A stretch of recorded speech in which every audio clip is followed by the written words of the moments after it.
Good evening, Calvary Baptist Church of Glenwood. Good evening, church family. Good evening, wherever you may be. I hope that this message finds you patiently continuing to hold on and hold out during the stay-at-home order, during just the uniqueness of this time. I pray that God is giving you grace and that God is giving you a triumphant spirit that amidst what I have no doubt for millions and even billions of people is a very frightening time, that we continue to remember that our God is with us, that His grace is sufficient. I wanted to share a quick little story with you, not so much as a story, but a perspective. For anyone who knows me, I am from North Carolina, but just not from North Carolina. I am from Eastern North Carolina, which is an important distinction. I'm from what is known as the Inner Banks. We proudly like to tell people we are from the part of North Carolina where Michael Jordan and Sugar Ray Leonard grew up. We're from the part of North Carolina that is right in between the 95 corridor and what is called the Outer Banks. So I'm from the Inner Banks of North Carolina. We call it Down East. Known for our vinegar-based pulled pork, or as we call it, barbecue. And we are accustomed every year, certainly every 2 to 3 years, to experiencing the turbulence and the difficulties brought on by hurricane season. For anyone who's never experienced a hurricane, it is something that is unparalleled in terms of the experience of essentially watching the sky fall to a certain degree. And a hurricane is not even the worst part of the overall storm experience. It is the flooding, the flash flooding. It is the cresting of the rivers that follows. It's watching entire communities disappear. Sometimes we speak of people losing their homes in a fire. As a child, my childhood home burned to the ground. I don't consider that home to be lost. It burned to the ground. We know where it was. It burned. You lose your home when a storm lifts your home off of its foundation. And somewhere in the floodwaters, you no longer know where your home is. And I have seen many people just lose their homes. I have close friends who just now have really recovered and have been able to find a residence years after Hurricane Matthew, not even to mention Hurricane Irma and Florence.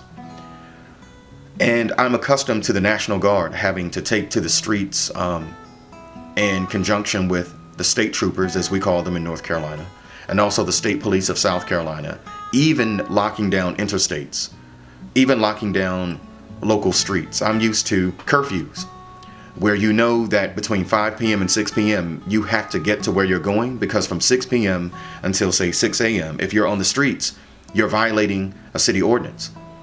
I know what it is when gas lines break and you might have bacteria or yes, even viruses that are now present in the ecology and in the environment, because caskets, due to the saturated ground, have caused basically you have caskets and coffins and bodies that are floating around. You also have aqua life, alligators and fish that end up in places where they normally wouldn't be. Thousands of fish that find themselves 20 to 30 miles inland on the interstates that you can't travel without a boat. Poultry farms, entire neighborhoods just wiped out. You have helicopters flying overhead. You have the governor coming to see you. All of these things happening. And when this happens, it makes those of us who live there say, how will we get through this? Our entire lives are just gone. And yet every year we get through it, and normally within 4 or 5 weeks afterwards, you wouldn't even know in some cases that a hurricane had ever hit the area. We've just become so adept at understanding this is the nature of living in the world. Sometimes there are just awful things that happen. I heard Pope Francis refer to the coronavirus pandemic as a turbulent storm. And in many ways, it is like a storm. You hunker down, you endure. But in many ways, it's not like a storm. We would have been so glad if we could have left our homes to go to pharmacies or grocery stores in many instances in the wake of a hurricane. Sometimes you can't go to those things because they're not there anymore, or they've been significantly destroyed. So this is a very trying and difficult situation. At the same time, I hope and pray that we find within it even moments of thankfulness and grace.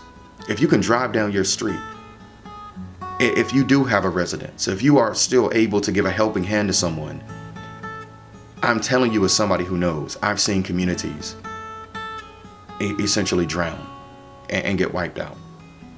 And yet the people come back together. And I know the same resiliency.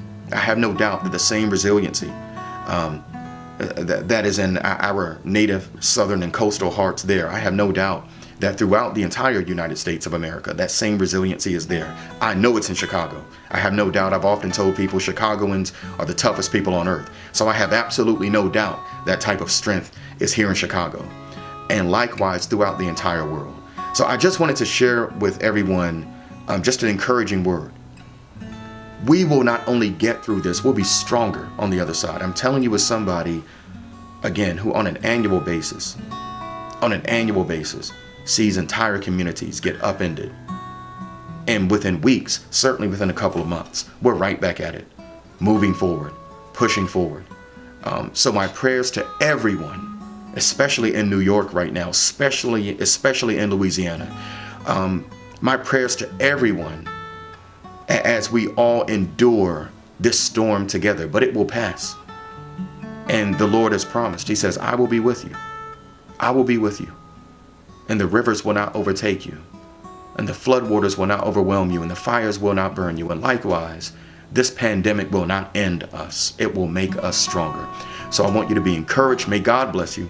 May the love of God, may the peace of God, and may the grace of God be with you and strengthen you. And may God continue to hold you in the hollow of His righteous right hand. God bless you. I love you all. Be safe, be healthy. God bless you.